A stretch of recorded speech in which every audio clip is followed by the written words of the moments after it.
Well, I'm going to go pike fishing today. I'm down on a southern river. It's just not a secret squirrel place. All the syndicates and private, and the best fishing in the world is just a day to get water. I used to fish years ago. I haven't fished down this end for some years. Down the bottom end. Going to give it a go. It's windy, cloudy, and one thing that worries me is this, and that is this yellow and white sign behind me. Here's my head. It starts down here. It starts down here. Here's my boot. It goes all the way up, up, up, up. That's where I'm standing, look.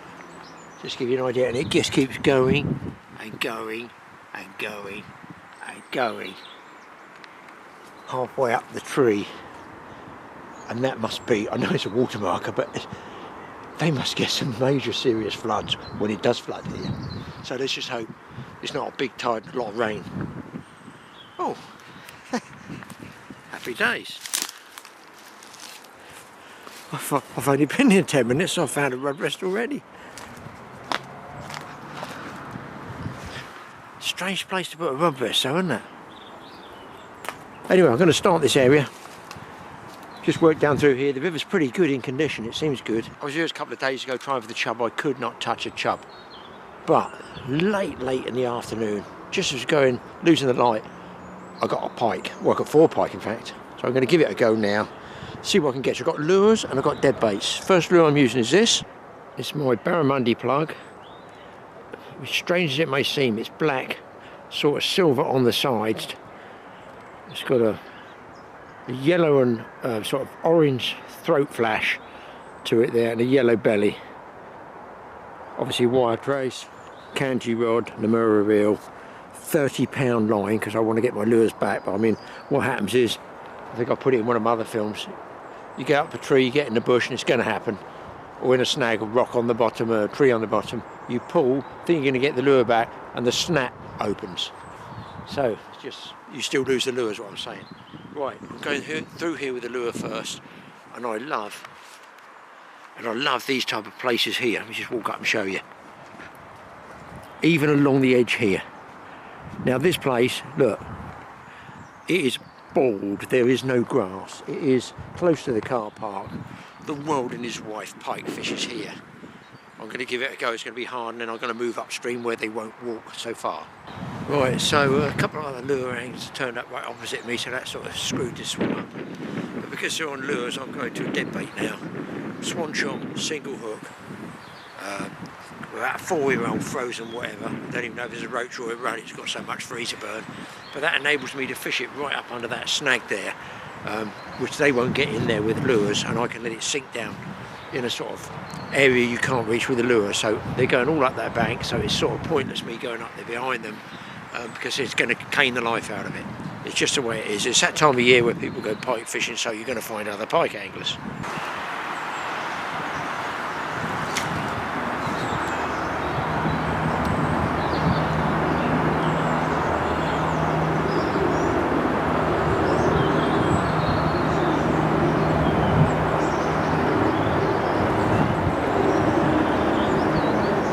Problem number one, it's got too much ice in it, so I'm going to put another shot on there.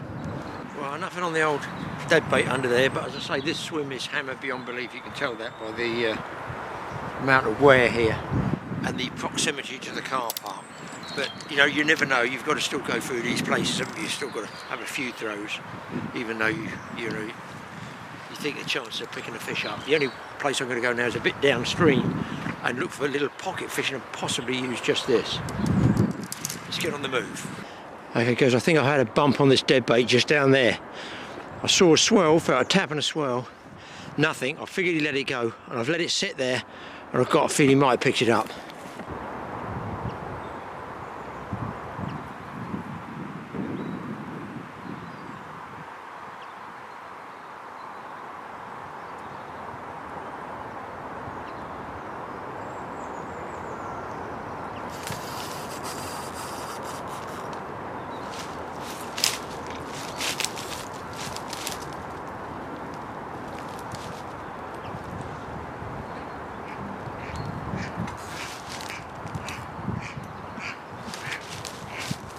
You're on, people.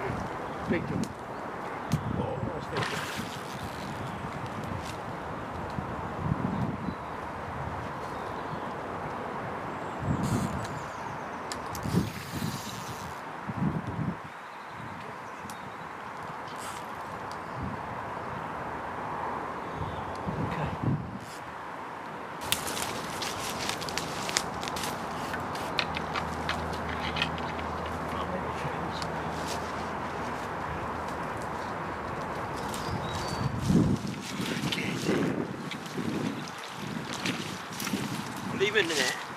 bring them out up here.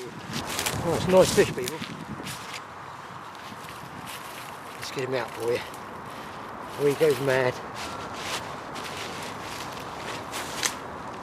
Calm down, Eddie.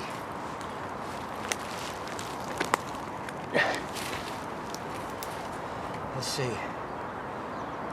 There he's eating it. There's a hook out. Spanking condition.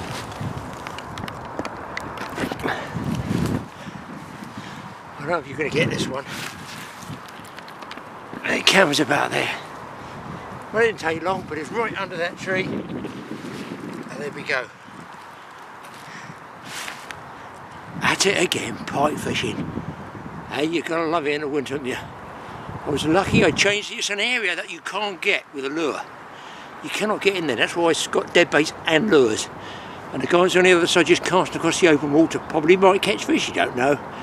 But the chances of getting one are still pretty good. Let's get him back. Oh, still netty. Just a single hook, that's all it was. Almost on a park bench now. Always important to get that first fish. Really, really gives you a bit of enthusiasm. It keeps you sharp. So I think I'm going to stick with dead bait and just fish the back of that snag. There could be a second fish there, and then I'll fish the lure in the open water here. So, you know, there's places I can reach with the bait and I can't fish with a lure. It could double up. The other thing you want to do is, if you get dead baits, and these are just old ones, make sure you get rid of the rigor mortis and just give them a bit of flexibility. I've only got a few here, so I've got to make them count, you know. I've got 4, I think I've got 3 smelt. So you've got to make them count, so just work them, get that backbone working, and they'll flick and flutter a bit in the water, and you get scales go over you like me. Lovely. You know, they get these benches, park benches, and normally in memory of somebody who's no longer with us. I was just sitting here and I had absolutely no idea. But just here, it's got, there you go. Memory of Keith Woolnough, obviously who I didn't know. 1940 to 1999, and he's got gone fishing. Wouldn't it be nice to catch him a fish from this area here? I feel that would be nice. I'll do my best.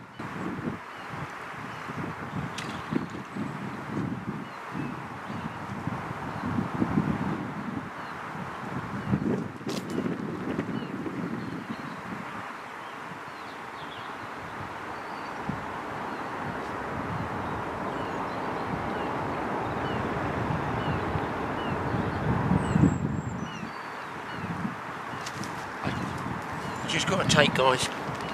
I just got a swirl, first cast. I just got a swirl, first cast. It's not a big fish, looks about 4 pounds. Right, get myself organised and tangled up as usual.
Well, there we go. There's a cracker in memory of Keith Woolnough.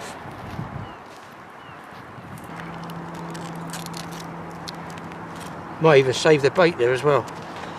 No, it's not 3 or 4 pounds either. first cast, one in the basket, in the back of the net, call it what you will, for Keith. Off there, it's brilliant.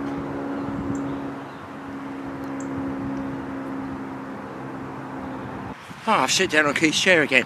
See, the thing is, A, I'm reaching where the lure anglers can't reach. B, this area's thrashed really pretty well with people with lures. Not many use twitch dead baits, but I'm doubling up, and so far 2 for 2.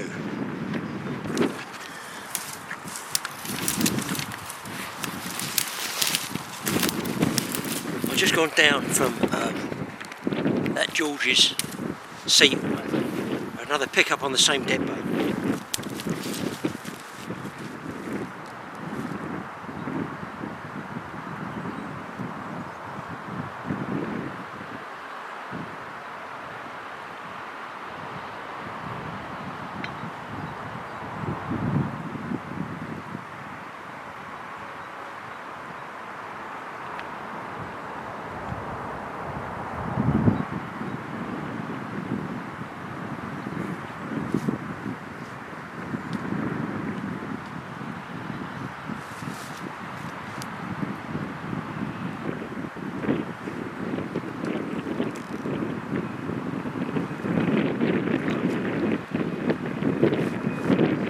Spat it out, it's about 3 pounds.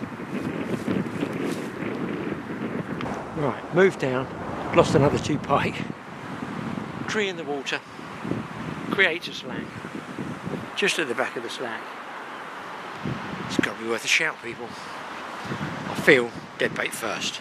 Trouble with lures, and indeed dead bait, you don't know how far those branches, you think they finish there, they might not actually finish, they might finish under the water out there.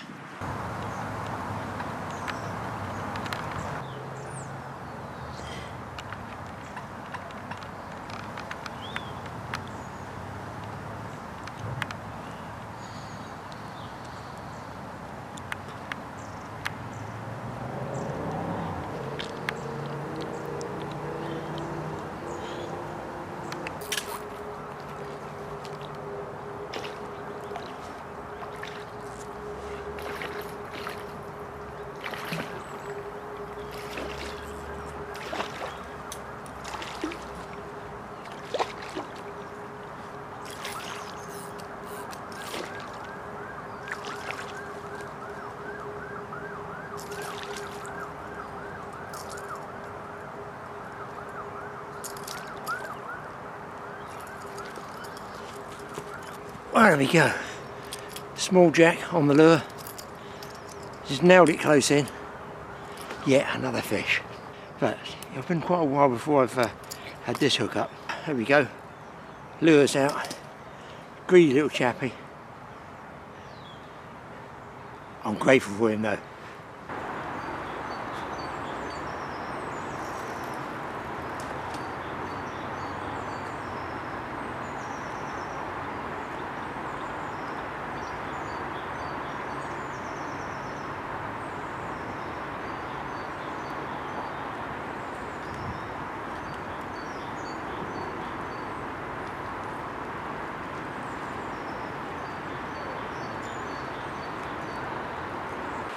Well, I've come right around the other side of the river now. Oh, backache, lugging all this gear down.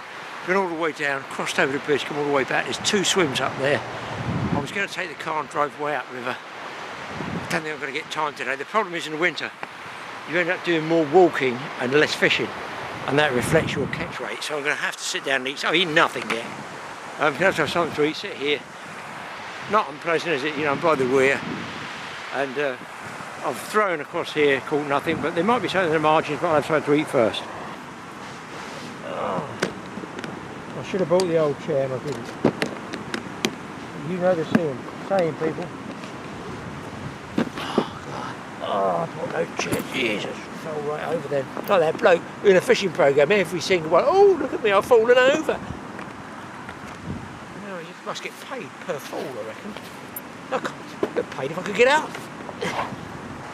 Well, says, oh, have you ever relaxed fishing? No, I've never. I don't. I'm here for doing a job. Don't forget, I'm trying to make a film on my own. There aren't 2 of me. That's a luxury. If Mike ever comes along, One films, one fishes, no problem. Easy peasy.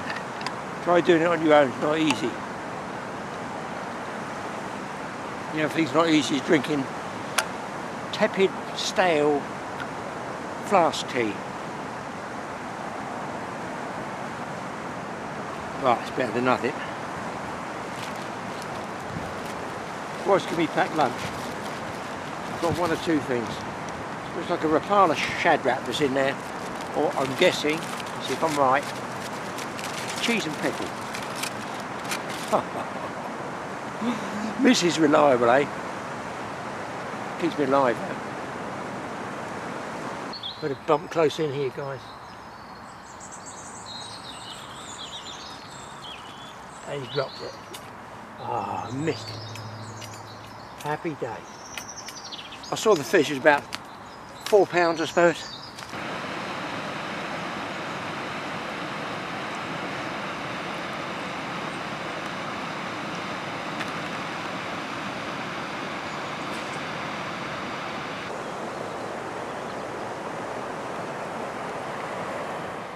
Well, I never did get any more pike at all on that trip.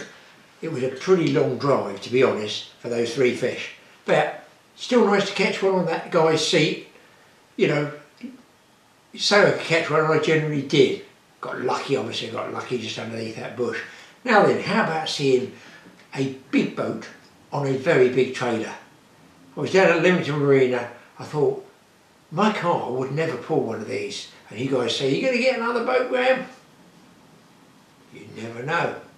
No, it won't be one like this. I think they need a tank to pull it, but still pretty impressive craft. So, having a walk around this boat, look at the size of this. I'm amazed that a vessel actually this size has, you know, twin outboards like that. But of course it is up on sort of racking there. Got the new Mercuries there, which seem quite slim, quite narrow. I don't know the configuration of the engines. Looking down the leg or shaft, you can see it's got stainless propellers, which obviously in a boat this quality build you probably would have. 3-bladed, don't know the pitch angle, ultra low emissions I would imagine.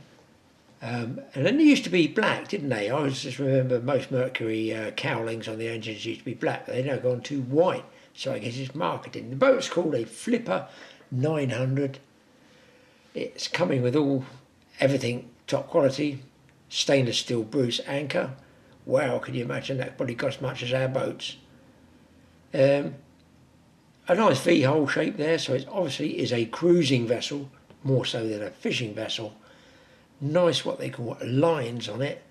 I couldn't tell you the top speed. You can always get in touch with the Flipper people down at Leamington and they'll doubtless give you the sales pitch. It does have bow thruster there.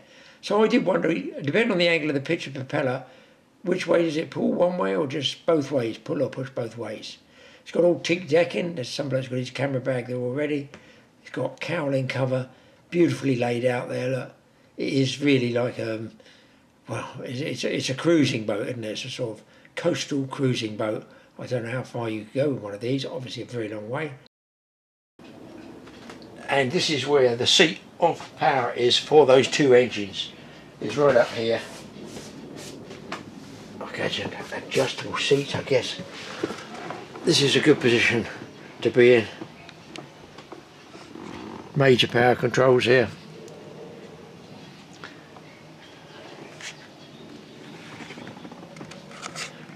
Looks like all Simrad electronics there. So you can look down at Nimbus Offshore Powerboats Limited, and I was amazed. Just look at these rollers. Now, they've just got these little pimples on them. My uncle had a tyre factory and I used to work in there when I was about 10 years old. And yes, right, 10 years old. And I used to have to shave the pimples off of those as it rotated, just like that on a machine. I suppose it was dangerous, I don't know, it's just the way it was. If you wanted pocket money, you worked in the factory. And that's what I did, 10 years old. He did remoulded tyres. Look at the number of wheels on this support system here on the trailer. And they're still going, there's not even a boat on the end of there, look. It's an enormous trailer. There is what I would call the traditional black Mercury cowling. Got the modern shape to it. Different size of boat, this one. Lovely trailer. I mean, The only thing concerned is look how close the wheels are to the trim tab arm there. That would sort of bother me, a few bounces going along. Obviously a quality build trailer for taking and supporting a vessel of this A cost and B dimensions. So overkill from us fishermen. It's got double bow support rollers on the winch there, if you see. It looks like double there. And obviously this one as well comes with a stainless steel Bruce anchor. Polished, well, you could shave in that one, couldn't you, with the reflection. Handbrake, all the gear totally locked up, obviously. But an enormous trailer, absolutely enormous. So there you go. Of these rollers, I'm adding up 36 rollers on that trailer. 37, 30. It's got 40 with the big twin wheels as well. So, not an unattractive boat, not much good to us fishermen, but I thought you might just want to see it. And if you walk in through those doors, you could be persuaded to walk out with one of these guys. Well, I can see that I've got to get into a new business, and that business is going to be making super long trailers with that sort of wheel effect all along there for the huge number of wheels that I could then sell the customer. How many more can I put on there? You need lots and lots of wheels on that type of trailer. So, still on a winter theme. I've got plenty of films left, guys. Don't think I'm struggling, please don't. I just thought I'd put something up that's a little bit different, because eventually the weather will change from this unseasonably hot weather, Indian summer we're having currently, to nasty, grotty, grey, rainy, windy stuff. It will come. It is what we are in a maritime climate. Never mind about global warming. It changes because we're next to the Atlantic. Windy, sitting in it. Anyway, I like driving around. In the winter we do. I get bored at home, so even if I'm not fishing, I'm out with the wife looking. Nearly always if I go to the country, I take the Canon camera, the one with the longer lens, because you don't know what you're going to see. And I do quite like searching out stuff like these creatures on top of people's roofs that I'm starting to discover and getting something of a collection of. Check these out. So travelling around in the winter, just look at the beautiful English thatching here with the ridging and the crisscross bits at the top there. But just past the chimney and the lead flashing on the right, how do they do that? You ask yourself. Well, if I zoom in continually like this, you will see it is in fact what looks like, is it a peacock? Or is it not a pheasant, is it? It's a peacock. Even got the little curly bit, whirly bits on the top of the head. And you can see it's built in a mesh. And then also on that driver saw, up on the roof, and I do like that crisscross sort of lattice effect on the ridge, I guess it's to hold it, a hare. And you notice a hare because it has long ears, long legs, mostly the long ears, and it's running away from Mr. Fox just behind it. Isn't that clever? That's traditional English craftsmanship. Thatching, I feel, at its best. I don't know how they don't blow off, but they must, be screwed into the roof somehow, into the ridge timber that goes down through there. Something to see, but not done there. On another trip, different day, you must be. Well, you people would think I'm quackers, mustn't you? I came across another one that's got the mummy duck followed by the small ones. And of course, if they do blow off in the wind, there's only one thing to shout to the people below. Yes, duck!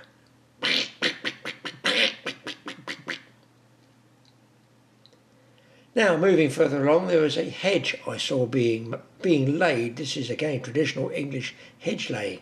So there's the hedge, which I believe might be hawthorn. So you can see it's been cut and trimmed by the farmer's tractor who goes along. I don't know whether for the council reasons or just keep verges clear. But just look where it drops down. Now look at that hedge on the right and look at the one on the left. This one has been totally transformed and literally vertical stakes, and the actual main support that's growing up vertically on the first one you saw has been cut, bent over at about, what I'm going to say, 30 degrees would that be? And then bits twisted together at the top to create the top of a hedge. Now you think that's a lot of work just for what looks like a load of dead wood. And in fact, you would be totally dead wrong, because look at that bend around there. How on earth have they bent, I'm assuming hazel, around there and then twisted it in these various shapes to make the top of the hedge, the support, the actual main top support. And it runs as straight as a die all the way down for probably 300 yards. A not small physical labour job. They're nearly all level within an inch or two, the top's been sawn off. I just don't know how they twist those top pieces or even what they call them. Somebody out there might look it up and tell us what they're called, those twisty-wisty bits. Very clever, but look what they do to make it grow. They put a saw cut in the main, I'm going to call it the tree beat, the base, chop it and split it with a long, big shave piece there, all the way along. Can you see it? So it's not chopped all the way through, is it? You see there's a bit, there's enough to let the sap run up there, and that will grow up in the spring or the summer and throw up more vertical saplings like that. Now you can actually see here that I've done this probably late winter, this filming, might be in the middle of winter, which is when they do this type of winter work. And you can see the saplings growing there. On this piece, you can actually see the buds coming through. So that's a very prolific growth they get on this. And that's how years ago they make the hedge. And they got the offcuts, I'm calling it, over on the inside. Now I don't know whether they take those away or whether they just leave them for the rest of the hedge to come through, or as part of rewilding projects. Who knows all this rewilding? But this is a skill that really very few people could do nowadays. And who would have thought that nearly chopping something in half, buckling it over and just leaving it would enable it to have a new hedge growth? Well people, I know a lot of you guys out there like just looking at random stuff, and even the people abroad, they look at that. I mean, that thatching is absolutely really traditional old English type crafts that are still going. I'm amazed at hedging, seeing that, and I went to film it again as a finished hedge. Oh my God, I couldn't believe it. I couldn't see the hedge, it's growing up so much. It was like 10 feet tall green wall. Amazing what can be done. And it's a shame that we don't get somebody to do it around the rivers, that type of work. You know what I'm saying? Goodness me, the state of the rivers are shocking, aren't they really? Anyway, these guys knew what they were doing. Beautiful fencing, hats off to the guys doing the thatching, and indeed, first class honours and a gold star badge and a box of chocolates to the guys that did that fencing. That's brilliant. We'll see you in the next one. I know a lot of you people like this random stuff. I'll see what else I can poke around and put up. Maybe I might even do another double week upload next week. Who knows? It's a totally awesome fishing show, as far as I can see. I'm the only one churning this stuff out. See you next time.